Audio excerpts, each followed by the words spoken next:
සමහර කෙනෙකු අයිස් ගහන්න පෙළඹෙන පළවෙනිම දවස ඔහුගේ ජීවිතයේ ජීවත් වීම අතහරින පළවෙනි දවස බව ඔබ දැනගෙන සිටියද? මොලේ කලඳක් හරි තියෙනවා නම් ආදරණීය රත්තරන් තරුණ තරුණියනේ, මේ ඇබ්බැහියට නම් ඔබ ඇබ්බැහි වෙන්න එපා. ඔයා දන්නවද සති දෙක ගහද්දී හිතයි කය, ඒ කියන්නේ බොඩි ඇන්ඩ් මයින්ඩ් දෙකම සෙට් වෙලා මේක ඉල්ලනවා. ඒ ඉල්ලන ඉල්ලීමට ගැලවෙන්න බෑ. මං හිතන්නේ කිසිම කෙනෙකුට ඒක ගැලවීමක් නෑ. මේ අයිස් කියන කෙමිකල් එකට සමානම දෙයක් දෙවන ලෝක යුද්ධ කාලෙදී හිට්ලර් කියන මේ හමුදා නායකයා තමන්ගේ හමුදාවටත් දෙනවා. මොකද අසීමාන්තිකව ඔවුන්ගෙන් වැඩ අරගන්නට. සමහර අය නම් අයිස් ගැහුවාම සුපර්මෑන්ලා වගේ හැසිරුණාට අයිස් ගහලා අන්තිමේදී ගැලවෙන්න හදනකොට තමයි අම්මගෙන් බීපු රන් කිරි ටික හොඳට මතක් වෙන්නේ.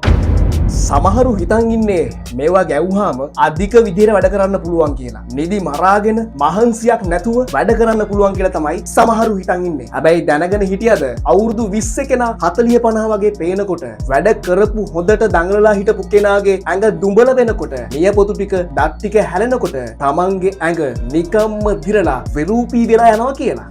ශ්‍රී ලංකාවේ වේගයෙන්ම ව්‍යාප්ත වන මත්ද්‍රව්‍ය අතර අයිස් තියෙන්නේ ඉහළම ස්ථානයේ. කුෂ්, හෙරෝයින් මේ මොන වගේ නම් කතා කරත් අයිස් කියන්නේ ප්‍රබලම මත්ද්‍රව්‍ය කාරකයක් බවට දැන් තහවුරු වෙලා අවසන්. අයිස් වලට භාවිත කරන විද්‍යාත්මක නාමය තමයි මෙතැම්පිටමින් කියන්නේ. උත්තේජන කාණ්ඩයට අයත් ප්‍රබල ඇබ්බැහිකාරක මත්ද්‍රව්‍යයක් විදිහට මේවා අපට හඳුන්වන්න පුළුවන්. අයිස් ගැහුවාම සමහරු නම් සුපර්මෑන්ලා වගේ තමයි වැඩ කරන්නේ. හැබැයි සමහරුන්ට නම් මේක සුපර්මෑන්ටත් එහා ගියපු වියරුවක් බවටයි පත් වෙන්නේ. සතුටේ හෝමෝනේ තමයි ඩොපමයින් හෝමෝනේ කියන්නේ. මේ හෝමෝනය වැඩිපුර ප්‍රමාණයක් නිෂ්පාදනය කරනවා මේ අයිස් වගේ දෙයක් කවුරු හරි අරගත්, විශේෂයෙන්ම අරගන්න ප්‍රමාණයට වඩා මොලේ සෛල ටික මරන්නත් මේ අයිස් මත්ද්‍රව්‍යයට පුළුවන් බව ඔබ දැනගෙන හිටියද?